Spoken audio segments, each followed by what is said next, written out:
નમસ્તે વિદ્યાર્થી મિત્રો, સ્વાગત છે તમારું મારી યુટ્યુબ ચેનલમાં.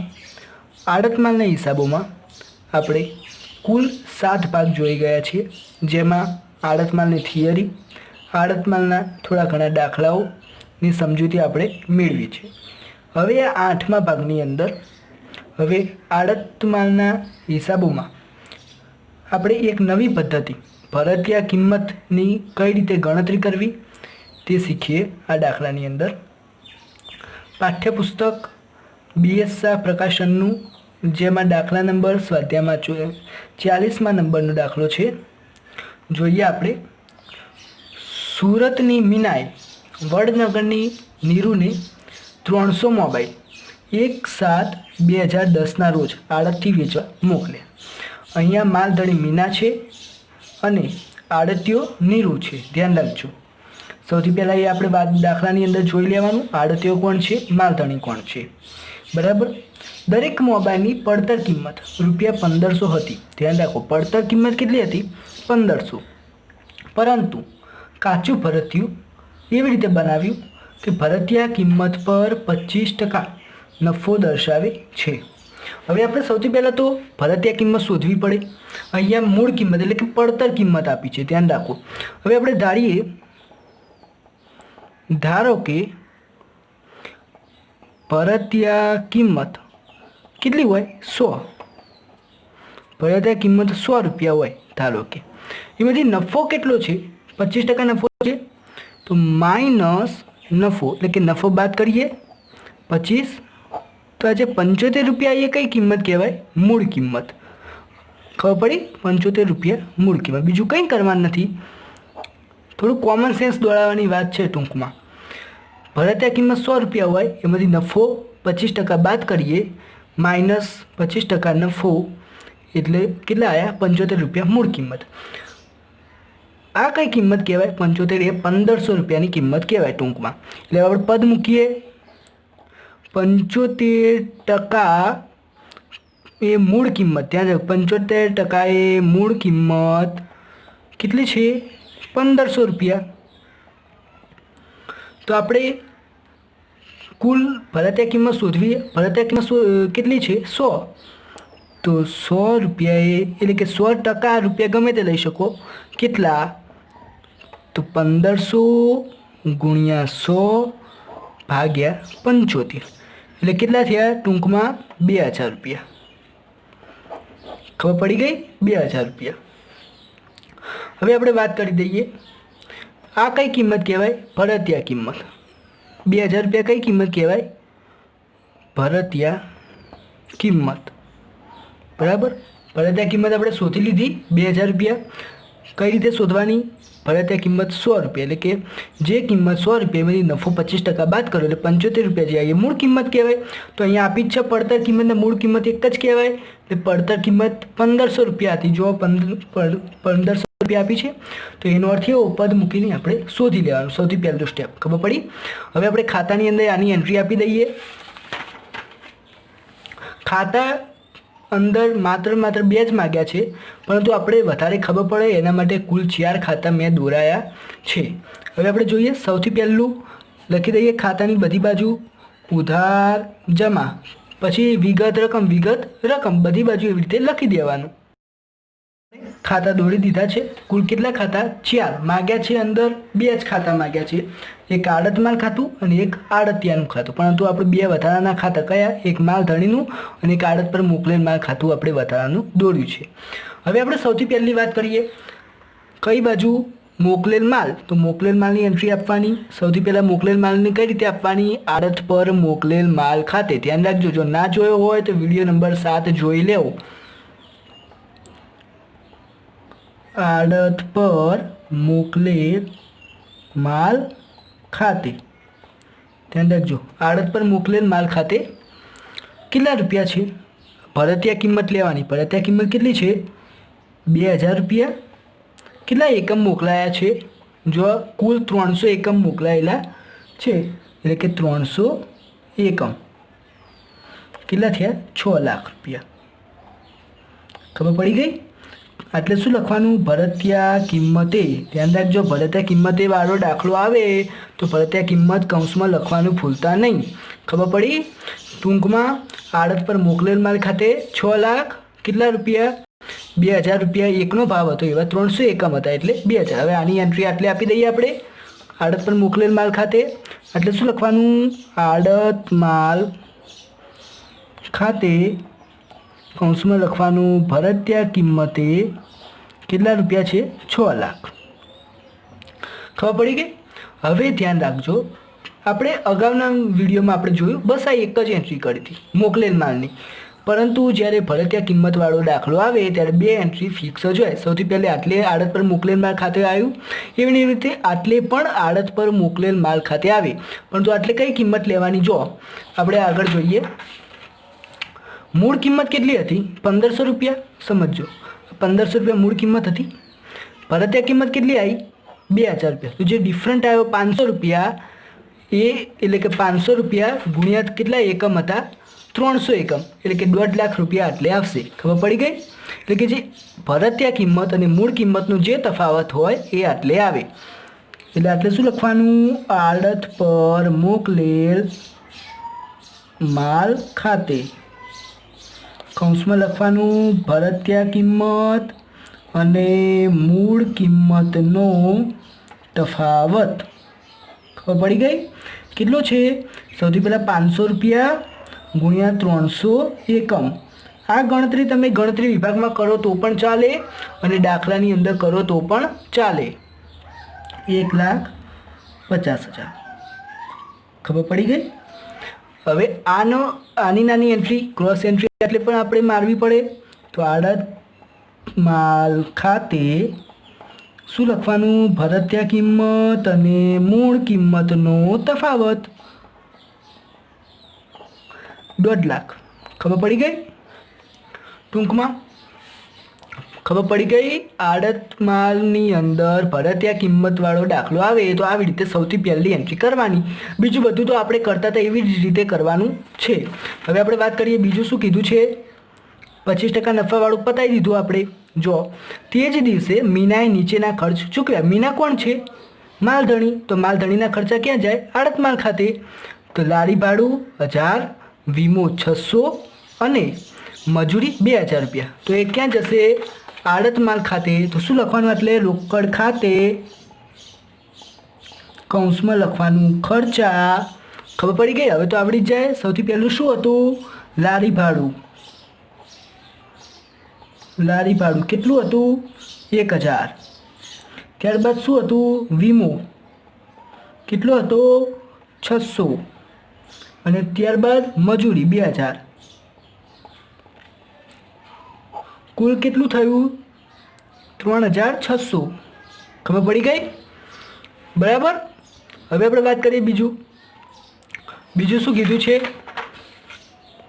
તે જ દિવસે નીરુએ મીનાને 1 લાખનો બેંક ડ્રાફ્ટ મોકલી આપ્યો. બેંક ડ્રાફ્ટની એન્ટ્રી આડત માલ ખાતે થાય નહીં. એ ક્યાં થાય?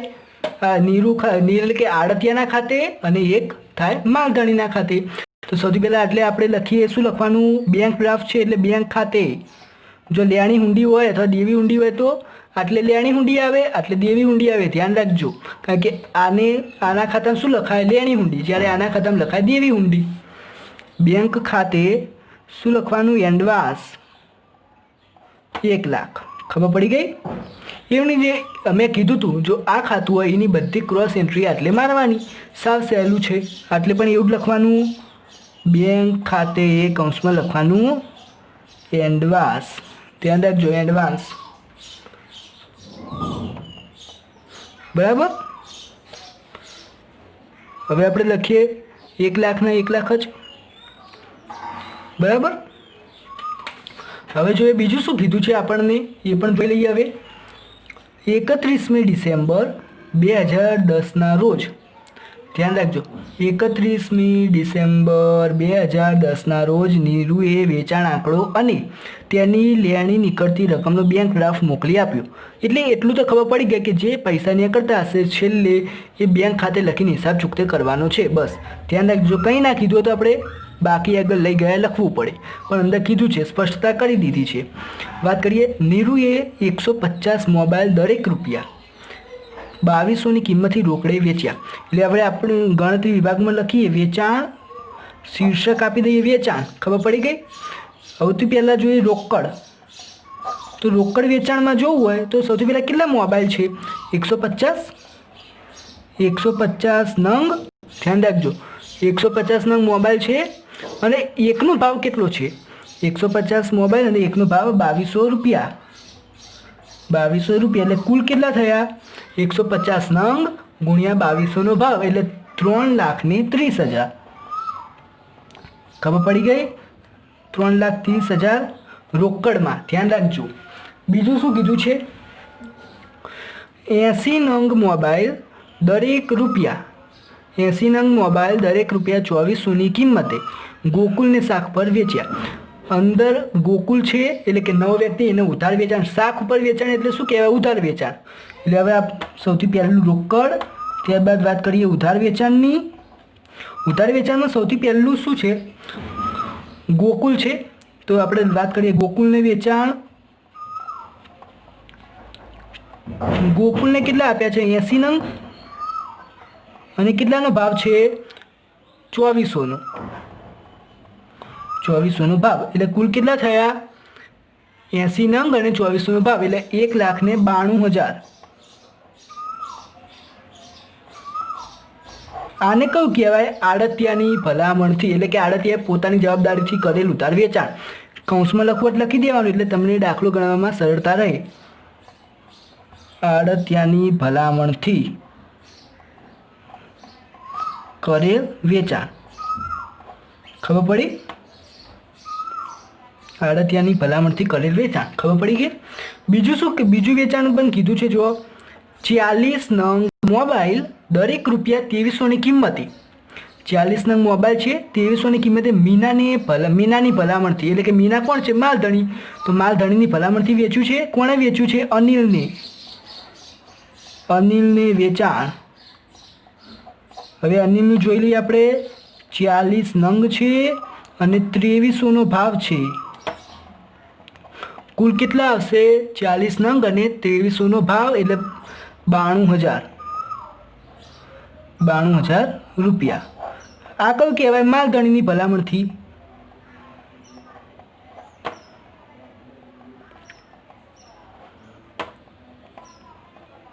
કૌંસમાં લખી દેવું સારું, જેનાથી તમને છેલ્લે દાખલો ગણવામાં સરળતા રહે. હવે આ ત્રણ આપણે શોધી લીધા વેચાણ. 3,30,000, 1,92,000 અને 92,000. આની એન્ટ્રી આપી દઈએ. જોઈ લો.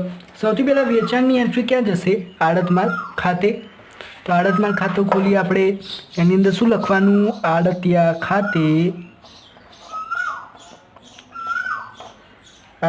ખાતે સૌથી પહેલું શું? રોકડ વેચાણ. એટલે કે રોકડ વેચાણ કેટલું હતું? 3,30,000. ત્યાર પછી ઉધાર વેચાણ કોણે કર્યું હતું? આપણે ગોકુલને. એટલે કે ગોકુલને કરેલ વેચાણ કેટલું હતું? 1,92,000. ત્યારબાદ કોને કર્યું હતું? અનિલને. એટલે કે અનિલને કરેલ વેચાણ કેટલું હતું? 92,000. તમે ત્રણ ભેગા કરીને પણ એટલે કે સરવાળો કરીને પણ લખી શકો છો અને બાર અલગ અલગ દર્શાવવું હોય તો પણ તમે દર્શાવી શકો છો. બધાનો સરવાળો કેટલો થાય? 6,14,000. આ થયું આપણું વેચાણ. હવે આ અનાજ ક્યાં જશે? આડતિયા ખાતે. આડતિયા ખાતે શું લખવાનું? આડતમાલ ખાતે કૌંસમાં શું લખવાનું? વેચાણ. કેટલું હતું? 6,14,000. મેં કીધું હતું જે અહીંયા એન્ટ્રી આવે એની ક્રોસ એન્ટ્રી આટલે પણ આવે. ટૂંકમાં માલધણીનું ખાતું બનાવવું હોય તો જે આડતિયાનું ખાતું હોય એની બધી ક્રોસ એન્ટ્રી મૂકી દેવાની, બીજું કંઈ કરવાનું નહીં. પરંતુ ધ્યાન રાખજો, વેચાણની અંદર સૌથી પહેલાં એટલે માલધણીના ખાતાની અંદર સૌથી પહેલાં આડતિયાના ચોપડે લખાય છે. એટલે આડતિયાને સૌથી પહેલાં વેચાણ અલગ અલગ દર્શાવવું પડે. ધ્યાન રાખવું. સૌથી પહેલું રોકડ વેચાણ કેટલું હતું? રોકડ વેચાણ 3,30,000 અને ત્યારબાદ જે ઉધાર કહેવાય એને શું કહેવાય? આડત માલ ખાતે, એટલે કે આડતિયાને શું કહેવાય? એટલે દેવાદાર, એટલે શું કહેવાય? દેવાદારો ખાતે. આ બંનેનો સરવાળો કેટલો થાય? બંનેનો 1,92,000 અને 92,000 એટલે કે 2,84,000. ખબર પડી ગઈ કઈ રીતે કરવાનું? ટૂંકમાં માલધણીના ખાતામાં દર્શાવવું હોય તો કઈ રીતે દર્શાવવાનું? રોકડ વેચાણ અને બીજું જે વધ્યું હોય એટલે કે ઉધાર વેચાણને દેવાદારો ખાતે. ખબર પડી ગઈ? વેચાણની કઈ રીતે એન્ટ્રી કરવી એ આપણે જોઈ લીધી. હવે આપણે દાખલામાં આગળ જઈએ. વેચાણ પતાવી દીધું. જો નંબર 4, ઓસ્ટ્રોય 500, લારી ભાડું 250 અને વેચાણ ખર્ચ 400 ચૂકવી. કોને? આડતિયાએ. ધ્યાન રાખો. એટલે હવે આડતિયાનું ખર્ચા હોય એ સૌથી પહેલાં આડત માલ ખાતે આપણે લખી દઈએ. શું લખવાનું? આડતિયા ખાતે. એટલે લખવાનું ચૂકવેલ ખર્ચ. ખબર પડી ગઈ? કેટલું હતું ચૂકવેલ ખર્ચ? સૌથી પહેલું શું હતું? ઓસ્ટ્રોય. ઓસ્ટ્રોય કેટલા હતા? 500 રૂપિયા. ત્યારબાદ શું હતું? ઓસ્ટ્રોય પછી લારી ભાડું કેટલું હતું? 250. ત્યારબાદ વેચાણ ખર્ચ કેટલું? 400 રૂપિયા.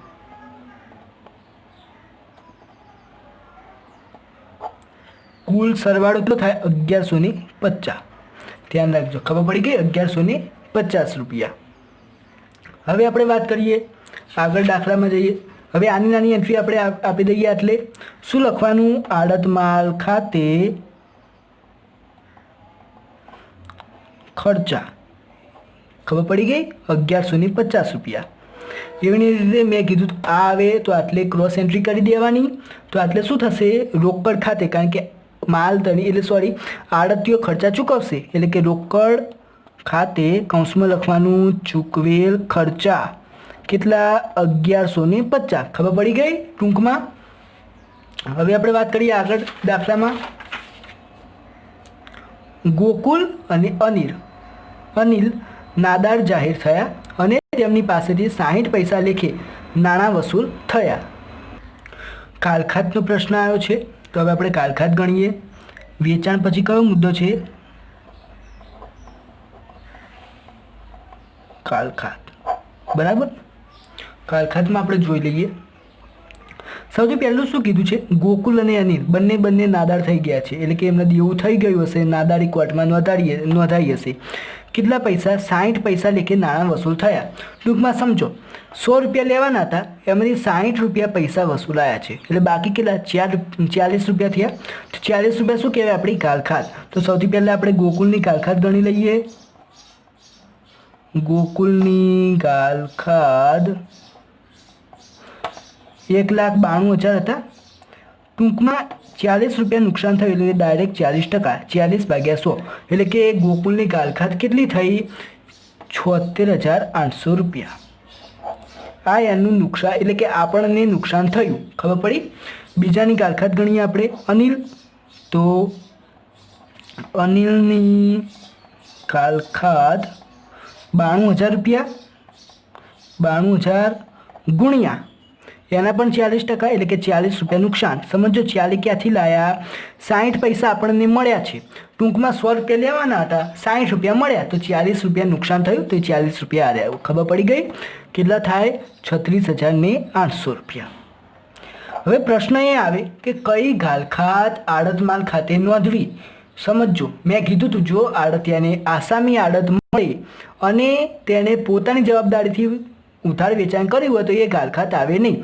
જો અંદર ક્યાંય આસામી આડત દેખાય છે કે એને મળજો આ રે સૌથી છેલ્લે 2% આસામી આડત મળે છે. સમજો સૌથી પહેલું આસામી આડત મળે છે એ આપણે જોઈ લીધું. બીજું શું એને પોતાની ભલામણથી એક વેચાણ કર્યું છે? હા. કયું વેચાણ? મેં કીધું તું દાખલા અંદર નોંધીને રાખવું જેનાથી આપણે દાખલો ગણવામાં સરળતા રહે. કયું? ગોકુલવાળું. એટલે ગોકુલવાળુની એન્ટ્રી ક્યાંય થશે નહીં. સિવાય ક્યાં થશે? માત્ર ને માત્ર કમિશન એટલે કે આડત ખાતાની અંદર જ આની એન્ટ્રી થાય. ખબર પડી ગઈ? આની એન્ટ્રી ક્યાં થશે? આડત ખાતે. આડત ખાતે અસર થશે. ખબર પડી ગઈ? કયાની? નંબર 1ની. ધ્યાન રાખજો. નંબર 2માં જોઈ લઈએ આપણે.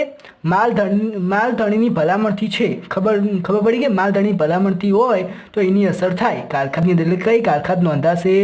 36,800 વાળી કારખાત નોંધાશે. એટલે એ ક્યાં લખવાની? આટલે લખવાની. શું લખવાનું? આડતિયા ખાતે કૌંસમાં લખવાનું કારખાત કેટલી છે? 36,800. ખબર પડી ગઈ? ટૂંકમાં કારખાતની ગણતરી કેવી રીતે કરવાની? 36,800 વાળી. ખબર પડી ગઈ? કઈ લખવાની? જે માલધણીની ભલામણથી હોય એ લખવાની. અને જો આડતિયાની ભલામણથી હોય તો કઈ લખવાની? જેમાં આડતિયાની આસામી આડત મળતી ના હોય. ખબર પડી ગઈ? હવે વાત કરીએ આપણે આની નાની એન્ટ્રી આટલે કરવાની. એ તો મેં કીધું તું. શું લખવાનું? આડત માલ ખાતે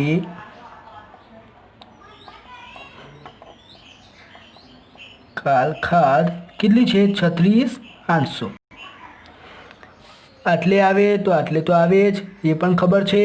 તો આટલે શું લખવાનું? આડત માલના દેવાદારો ખાતે. ધ્યાન રાખજો, નામ બદલાશે. ટૂંકમાં રકમ તો એની જ રહેશે, નામ બદલાશે. અહીંયા કારખાત હતું એના બદલે આટલે શું થશે? આડત માલના દેવાદારો ખાતે.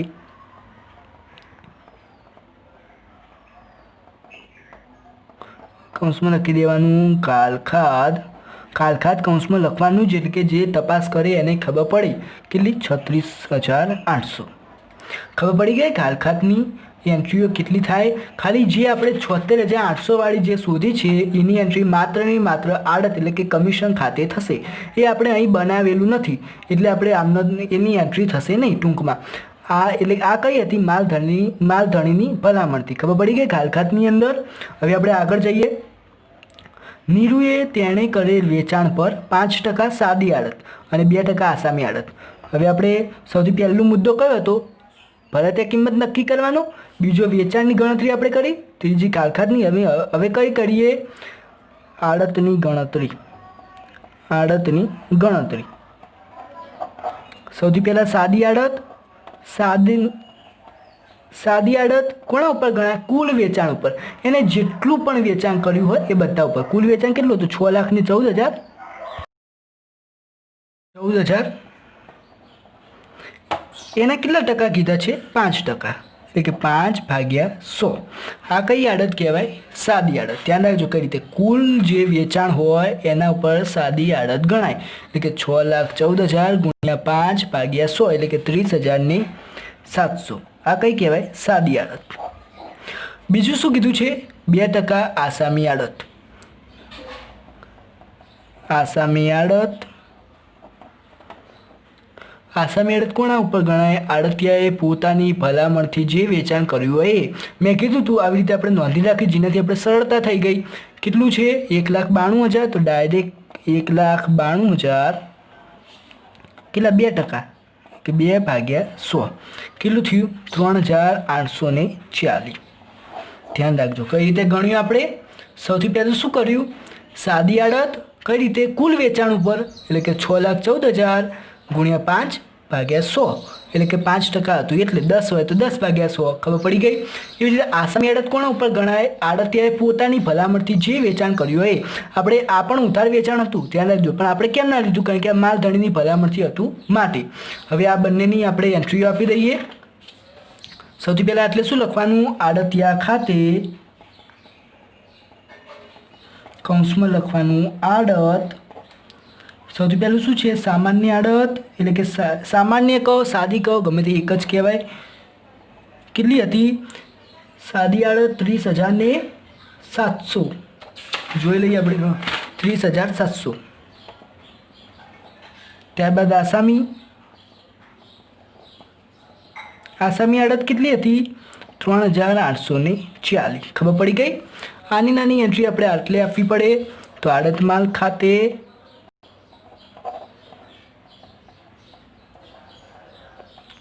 કૌંસમાં શું લખવાનું? આડત કેટલી હતી? કુલ લખો તો પણ ચાલે, સાદી અને બંને અલગ કરીને લખો તો પણ ચાલે. આપણે અલગ લખી દઈએ. સૌથી પહેલાં સાદી આડત 30,700. ત્યારબાદ આસામી આડત 3,840. એવી ને એવી રીતે આટલે પણ આવશે. પણ આટલે શું આવશે? મેં કીધું તું લખવામાં ફેરબદલી થશે. ટૂંકમાં આટલે શું આવશે? આડત ખાતે. કારણ કે આ આડત ખાતે જાય આવ્યું. ખબર પડી ગઈ? ટૂંકમાં કમિશન એટલે કે આડત ખાતે કૌંસમાં શું લખવાનું? સાદી આડત 30,700.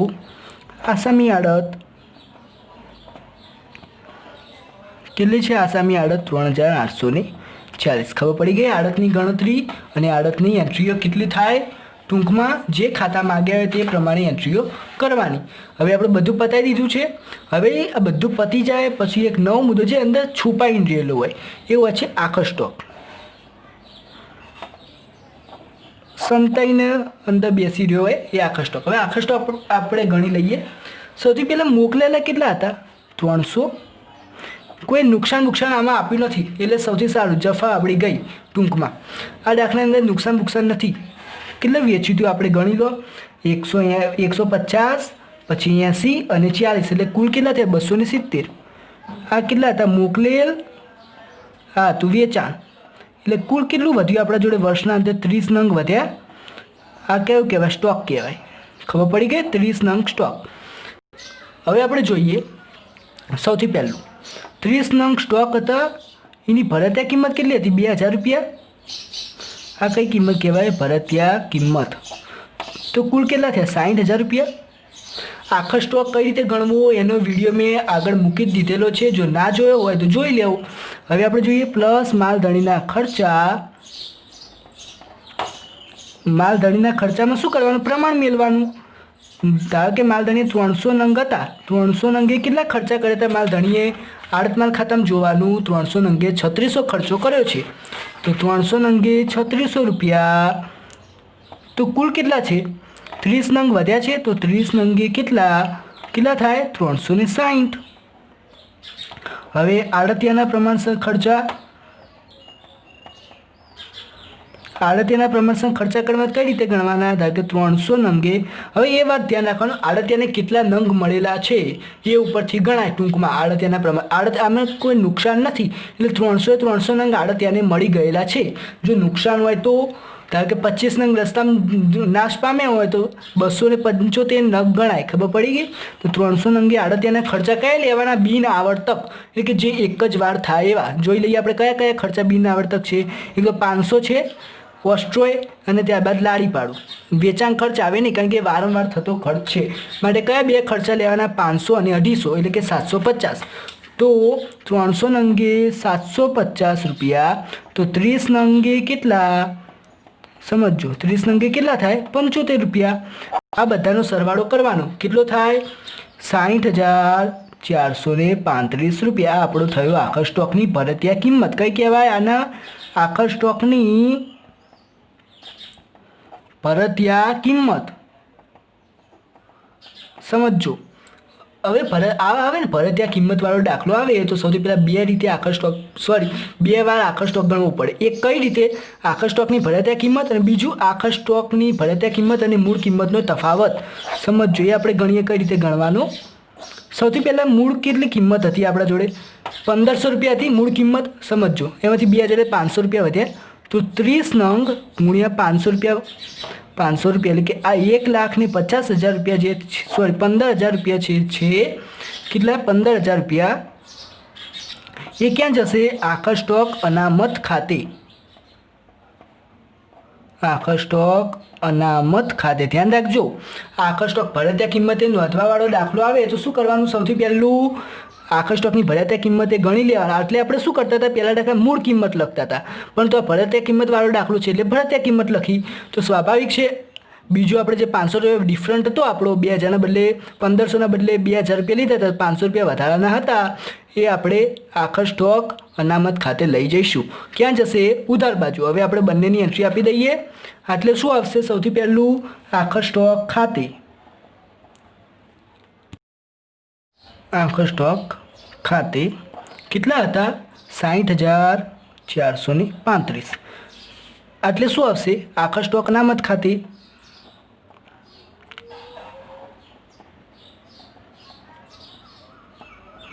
કેટલા હતા? 15,000. ખબર પડી ગઈ? આપણે કઈ રીતે કર્યું? બસ વાર્તા પૂરી. હવે બધા ખાતા સ્ટેપ બાય સ્ટેપ આપણે ખતમ કરીશું એટલે કે બધા ખાતાઓની સરવાળા બાદબાકી કરીને બાકીઓ શોધીશું. આ બાજુનો સરવાળો વધારે આવે ધ્યાન રાખજો. અમુક સંજોગોમાં આટલે નુકસાન થાય એટલે બંને બાજુ સરવાળો કરી દઈએ આપણે. આ બાજુ સરવાળો કેટલો હશે? 8,24,435. આ બાજુ પણ 8,24,435. આનો સરવાળો કરવાનો, ત્યારબાદ આ બધું બાદ કરીએ આપણે ક્રમશઃ. તો 1,33,345 આ શું કહેવાય? 1,33,345 શું કહેવાય? નફો સામાન્ય નફા નુકસાન ખાતે જાય, એટલે કે શું કહેવાય? આડત માલનો નફો ક્યાં જશે? સામાન્ય નફા નુકસાન ખાતે. ખબર પડી ગઈ ટૂંકમાં? સામાન્ય નફા નુકસાન ખાતે નફો કેટલો થયો? 1,33,345. હવે આપણે આ બાજુનું બાકી શોધીએ. 6 લાખ નથી, 1,50,000 બાદ કરીએ એટલે કે 4,50,000. એ ક્યાં જશે? વ્યાપાર ખાતે અથવા તો નફા નુકસાન ખાતે, એટલે કે આપણે વ્યાપાર ખાતે લખી દઈએ. ખબર પડી ગઈ? હવે આપણે આ ખાતું બંધ કરી દઈએ. આ તો દેખાય જ છે, સ્વાભાવિક. આ બાજુ વધારે આવે છે અને તો સ્વાભાવિક કોમન સેન્સ દોડાવવાનું. જેટલું આવ્યું હોય એના કરતાં વેચાણ કર્યું એટલે વેચાણમાં પૈસા વધારે હોય, એટલે કે 6,14,000. 6,14,000 એમાંથી આ બધું બાદ કરી દઈએ. કયું બાદ કરવાનું? એડવાન્સ છે, ખર્ચા, એ બધું જે બધી એન્ટ્રીઓ હોય એ બધી આપણે બાદ કરીએ, એટલે કે 4,41,510 રૂપિયા. હવે જો અંદર કીધું છે કે છેલ્લે બેંક ખાતે, ધ્યાન રાખવું, મેં અગાઉ પણ કીધું હતું. શું કીધું છે? બેંક ડ્રાફ્ટ મોકલી આપ્યો, એટલે એનો અર્થ એવો કે હિસાબ ચૂકતે કરી કાઢ્યો છે. કયા દ્વારા? બેંક દ્વારા. તો આ ક્યાં જશે? બેંક ખાતે. કૌંસમાં લખી દેવાનું હિસાબ ચૂકતે. ખબર પડી ગઈ? બેંક ખાતે. હવે આપણે આનો નાનો સરવાળો કરશો તો પણ 6,14,000 જ થશે. આટલે પણ 6,14,000 જે આટલે આવે એને જ આટલે આવે. મેં કીધું હતું કોપી પેસ્ટ જ આપણે કર્યું છે ટૂંકમાં. ખાલી એન્ટ્રી એટલે ઉધાર હતો એટલે જમા, એટલે જમા હોય તો એટલે ઉધાર, બીજું કંઈ કર્યું નથી. તો 4,41,510 બેંક ખાતે હિસાબ ચૂકતે. ખબર પડી ગઈ ટૂંકમાં? દાખલો પૂરો, બીજું કંઈ નહીં આવે. એક ખાતું જો આવે, એક ખાતું પૂછાતું નથી પણ ક્યાંક આવે તો કમિશન ખાતું આવે ટૂંકમાં, ધ્યાન રાખો. ચોપડીની અંદર માગ્યા હતા માત્ર 2 જ ખાતા, એક આડત માલ ખાતું, બીજું નીરું એટલે કે આડતિયાનું ખાતું. પરંતુ આપણે બીજા 2 ખાતા તમને ખબર પડે એના માટે બનાવ્યા છે. સૌથી પહેલાં દાખલો જોઈ લેવાનું, કઈ રીતે ગણતરી કરી. જો ના ખબર પડે તો વિડીયો બીજી 2-3 વાર જોઈ લેવું, બરાબર. હવે આગળના વિડીયો આપણે ક્રમશઃ મૂકતા જઈશું.